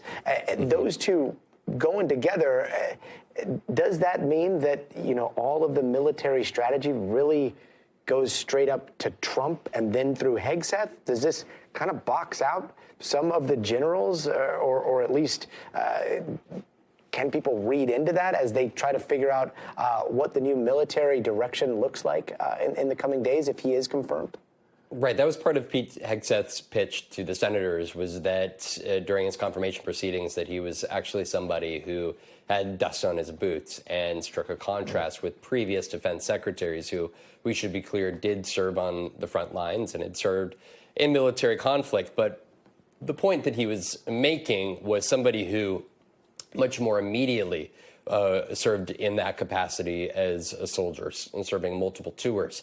And this is where there's a question of the extent to which how Pete Hegseth is going to operate, and we haven't seen that before. And what level of deference is there to longstanding leaders inside of the Pentagon? That is an outstanding question. Mark Esper, who was the defense secretary in 2020 to Donald Trump, also has been an outspoken critic of his. And when you look at some of the past remarks by the likes of Mark Esper and James Mattis, who served as defense secretary, I think that they're really notable. Mark Esper, he said, quote, "He is an unprincipled person who, given his self-interest, should not be in the position of public service." That was Mark Esper speaking about Donald Trump, his one-time boss. Mm-hmm. You also look at the likes of James Mattis, who, I'll just read a James Mattis quote about Donald Trump. Quote, "Donald Trump is the first president of my lifetime who does not try to unite the American people, does not even pretend to try. Instead, he tries to divide us." Donald Trump had really difficult relationships with his past secretaries of state from his first Trump administration. And Pete Hegseth is somebody who he has very little questioning about his loyalty to not only him, but also same worldview. And that is really key for the functioning of this administration moving forward. We've also got NBC's Courtney Kuby, who has dialed into the line. So if, Vaughn, we can hold you there, help us watch what's happening on Capitol Hill right now. But Courtney, I'm not sure if you were able to hear a little bit of the conversation. Vaughn and I were just talking about how, Pete Hegseth has presented himself as this war fighter, and that is something that has resonated with a lot of troops that I've spoken to. And yet, if he is confirmed here, which we are waiting for the tie-breaking vote from J.D. Vance, he will be at the helm of the Department of Defense, and all of the nation's top generals will report into him. Obviously, hierarchy is everything in the military, and yet, given your proximity to all this, how do you think that's going to go with the generals? Well, I mean, the one thing I feel like I have to point out is I know that Pete Hegseth said in his confirmation hearing over and over that he understands what it's like to be out and about and he has sand on his boots and everything. But like we can't lose sight of the fact that there have been a number of secretaries of defense just in the last 2 decades, including under President Trump's first term, who served extensively in combat situations. James Mattis, Lloyd Austin, the Secretary of Defense until a few days ago, even Chuck Hagel under President Obama. They all served in uniform. Hagel was there as a young infantry enlisted. So, you know, there are secretaries of defense who have served in combat. Again, Austin and Mattis spent years and years of their lives serving in combat. So I do feel compelled to point that out. I don't know why none of the senators in the confirmation hearing made that point to him. But anyway, as far as where this goes from here, Hegseth did not get a whole lot of overt policy questions in his confirmation hearing, so we don't really know a whole lot about what he will do beyond one basic fact. He has made it very clear that he will implement and institute the policies and directives of President Trump. He has said that repeatedly. So we can look at how it is that President Trump wants the military run and, you know, extrapolate from that how Pete Hegseth will run it. A couple of things I'll be looking for right off the bat, though, Gadi. One, he has spoken extensively about his concerns about women serving in combat, about that how that could impact readiness and lethality. Lethality will be a big word around here with if, in fact, Pete Hegseth becomes the Secretary of Defense. I think we should expect to see reviews of standards for combat roles. To look at whether the standards are difficult enough. They have not changed since women joined in combat roles only a few years ago, but we should see some sort of a review on that and how that could impact women and men continuing to serve in those roles. In addition to that, he's been very outspoken about how he wants to restore a meritocracy to the Pentagon when it comes to the uniformed service members. We should expect that there will be some kind of implementation of that. It's something along the lines of reviewing senior general and admiral review their promotion board or their whether they were qualified for the roles that they're in, to see whether they were promoted up because of some sort of a diversity initiative. I can say the promotions in the military are very structured and rigid. So I'm not really sure how they will find any traction on that, but that's another thing I would expect to see. Frankly, right off the bat, those two things: women in combat and standards review, and some sort of a review about the most senior military officers serving in the military right now, Gadi.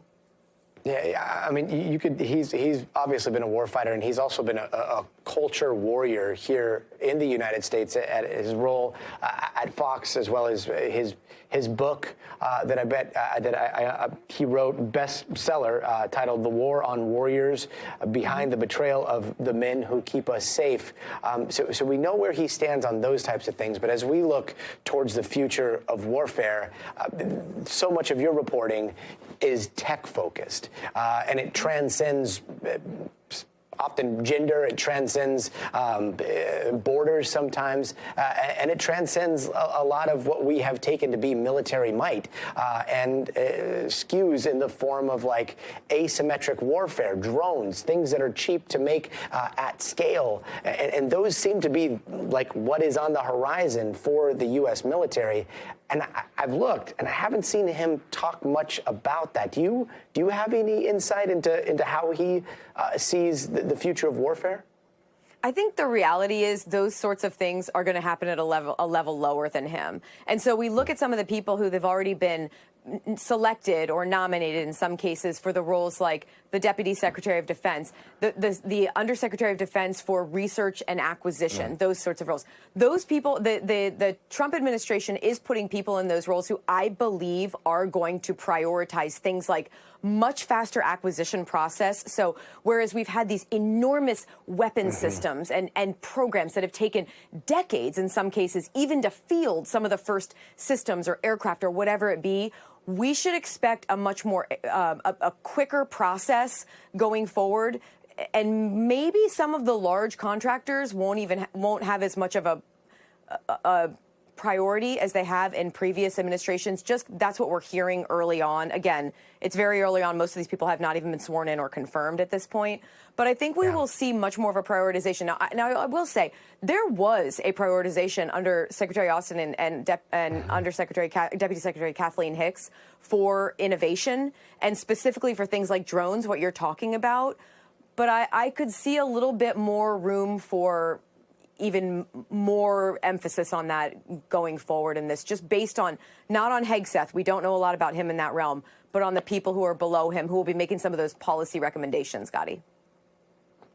And Courtney, I'm not sure if you can see the screen here. This is Vice President J.D. Vance. We believe his motorcade arriving there to cast that tie-breaking vote. There was some speculation that he was already in the building, but it looks like our cameras are capturing the moment that that motorcade is coming in and the Vice President is making his way onto the floor to cast that tie-breaking vote. Courtney, fascinating insight there. And again, when we're talking about the contractors, when we're talking about the military-industrial complex, there is the old school and there is the new school, the disruptors, if you will. Do you know if there's any overlap between Hegseth and the new school of disruption? I'm thinking, some of the new arsenal initiatives that we have.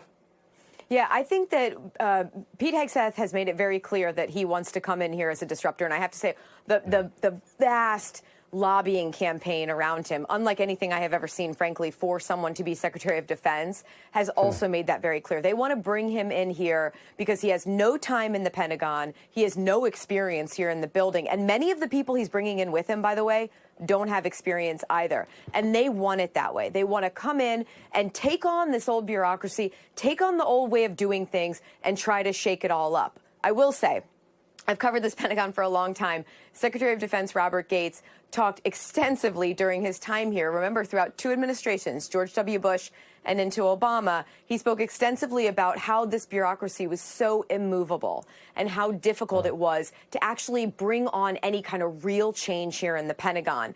That's the kind of thing that Pete Hegseth and the people around him think they can come in and make a difference and really change, Gadi. I will say, Gates was right. This is an enormous bureaucracy. 3 million people. They are guided by so many laws and rules and policies. It is difficult, but this incoming team, they believe that they can make some real change here. And we will see if they can, if this tie-breaking vote is cast here in just a bit. Courtney, just one more question, gut check. Based on the troops that you talked to, how is he being received? So I will say the military is not a monolith, right? But I have been asking people, his nomination was one of the early ones in early November. So there's been a lot of time for this one to stew and for us to talk to people about it. Military officers, sort of more senior people, many have expressed some concern, particularly about the women in combat, about the potential that could have, his comments about women serving in combat, that could have a potential chilling effect on recruiting for women and on women serving in the military now. How will they take that?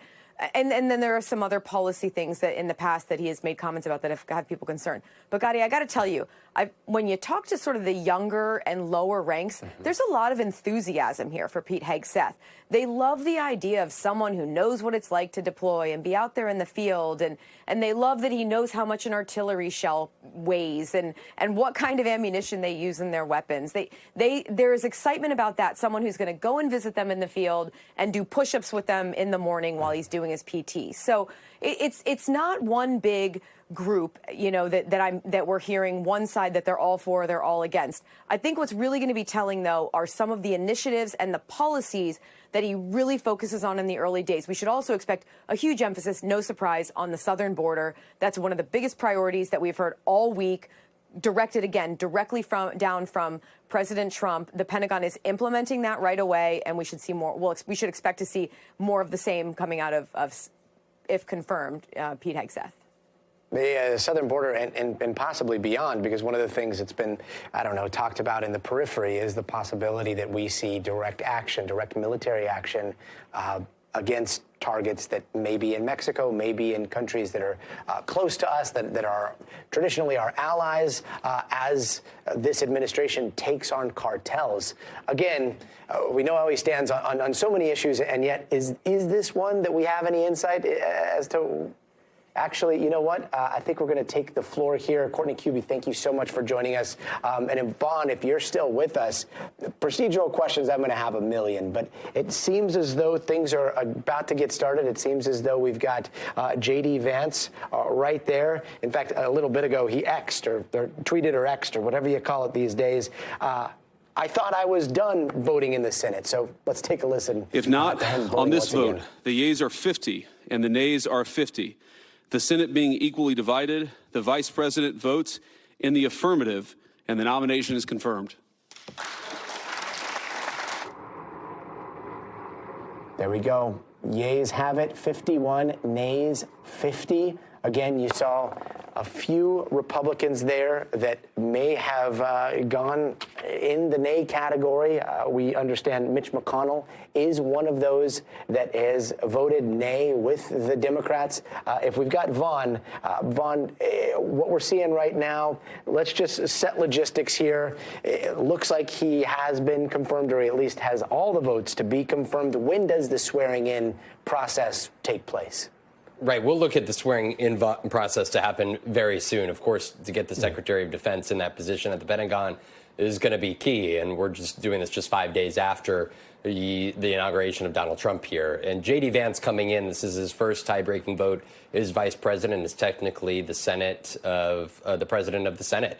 And so it was 50-50 vote after 3 Republicans, Lisa Murkowski of Alaska, Susan Collins of Maine, and Mitch McConnell of Kentucky each voted against Hegseth's nomination. The question was whether there would be another Republican senator who would vote against Hegseth and essentially force the hand of President Trump to select somebody else. I want to read just, if I could, real fast, a part of this statement that we got during this vote here, Gadi, from Senator McConnell here, who acknowledged that he was about to pass but voted no anyways. And he said, Mr. Hegseth has failed as yet to demonstrate that he will pass this test. But as he assumes office, the consequences of failure are as high as they have ever been. In his testimony before the committee, Mr. Hegseth provided no substantial observations on how to defend Taiwan or the Philippines against a Chinese attack, or even whether he believes the U.S. should do so.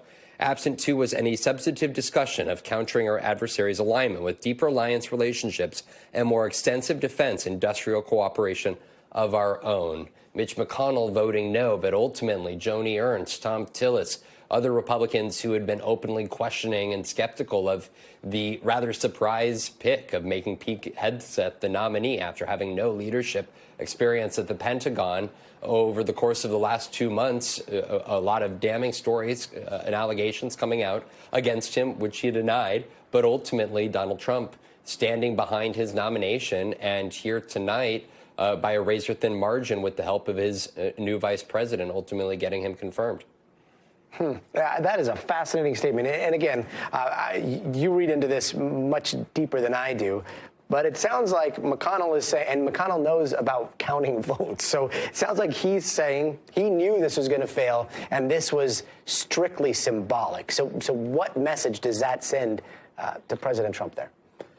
It sends a message, number one, ahead of his other confirmation proceedings, that Mitch McConnell's not going to be a guaranteed yes vote, but also that there are more institutionalist skeptics of Pete Hegseth's rise in the ranks to be the chief at the Pentagon, that the potential conflicts, not to mention the ones that the United States currently finds itself involved in through negotiations, but also personnel and military financial aid support, is the fact that Hegseth is going to have a situation where there is questions about not only the appropriations that go to the military through in the months ahead, the budget conversations that take place up on Capitol Hill, but also the U.S.'s military commitment, as Courtney was suggesting, to ultimately the use of military potentially and a greater use of it at the southern border, and what Donald Trump exactly has planned in terms of ways in which the military has uncustomarily been used in the modern era by a sitting president of the United States. Those are a lot of outstanding questions that, as Courtney said, he didn't provide specific answers to during the course of his confirmation proceedings. But despite those lack of answers and clarity on exactly his positions or views of the U.S.'s role militarily overseas and even domestically, he has enough Republican support here after Republicans gained the majority here in this last November's election. Got it. And we've also got Julie Sirkin on the line here. So, Julia, if I can bring you in, I guess one question that I have, not to simplify all of this, but when we're talking about President Trump, he is a masterful simplifier of all things. And so when you see the vote that just happened, was this a loyalty test? I mean, could you see it as a loyalty test to see how the Senate's going to go? Absolutely. And I would just point out to all of the members that have left over the last few years, some of the more moderate Republican members that have left and are no longer in this chamber. And you find members that are up for re-election in 2026, including Tom Tillis, including McConnell, Susan Collins, John Cornyn, Senator Young. I mean, all these folks who voted, except for Susan Collins, to confirm Pete Hegseth tonight.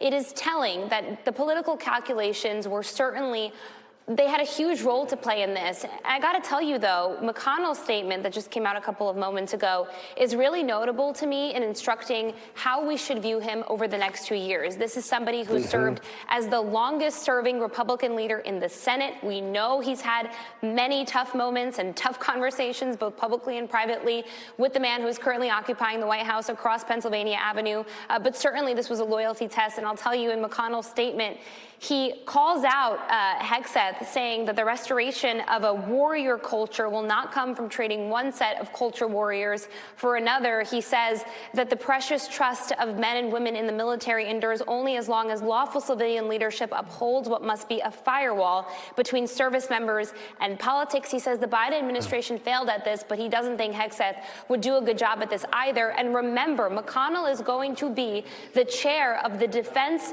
Subcommittee on the Appropriations Committee. Let me put that into normal language. This is the committee that controls the pocketbooks of the U.S. government. This is the committee that controls how the U.S. government spends its money, and McConnell is going to be overseeing the Pentagon's budget, and that's going to be huge for Pete Hegseth. He's going to come before the committee. He's going to ask for more money. McConnell's really going to hold the keys on that, and that's why I think his vote tonight is so important, Gadi.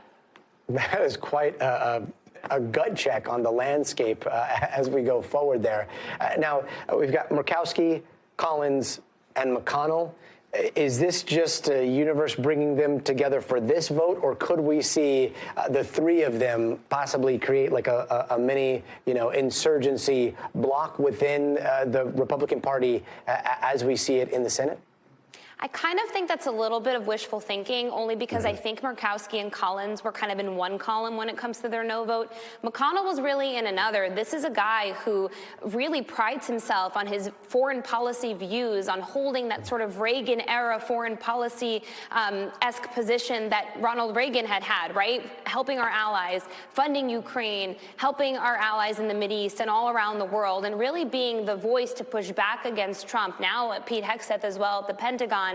Should they do anything to leave our allies behind? McConnell certainly was frustrated by that vote to provide funding for Ukraine aid that we saw lag out over several months last year at the behest of the former President Trump. Now, of course, President Trump, but at that point, he was former President Trump. And I think this is really going to be where his role takes shape over the next 2 years. I know that was important for him. A couple of weeks ago, he actually wrote an opinion piece about Trump's Pentagon picks, even before Pete Hegseth. So I think he was really concerned with the national security element of this, right? How Pete Hegseth is going to approach the men and women in combat, what his views are on war crimes and the Geneva Accords. I think Murkowski and Collins, they're very concerned by that.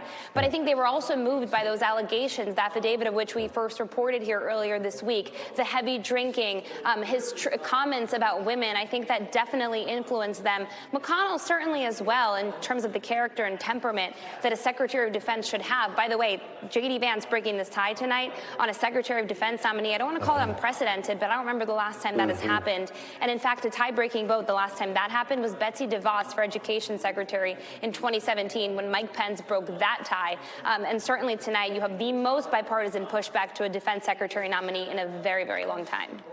And Julie, we're running out of time here as we hit the clock. But last question. I mean, this is a massive win for President Trump tonight. What kind of momentum does this give him going into the rest of his confirmations?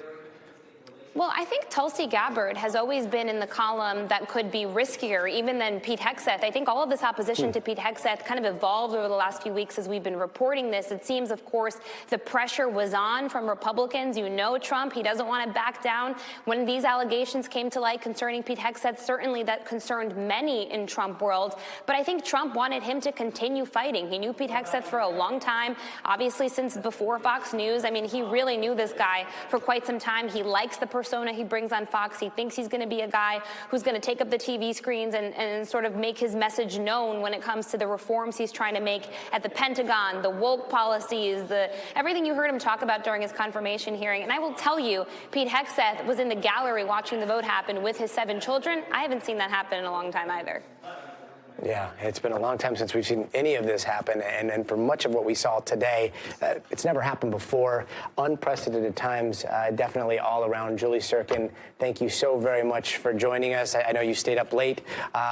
Vaughn Hilliard, you also have been so instrumental in our coverage tonight, so very big thank you from us here in Los Angeles as we started 2 hours ago, watching what the president was doing out there in the Palisades. That's going to do it for us tonight. I'm Gadi Schwartz. We'll see you here on Monday. But until then, stay tuned now. Thanks for watching. Stay updated about breaking news and top stories on the NBC News app or follow us on social media.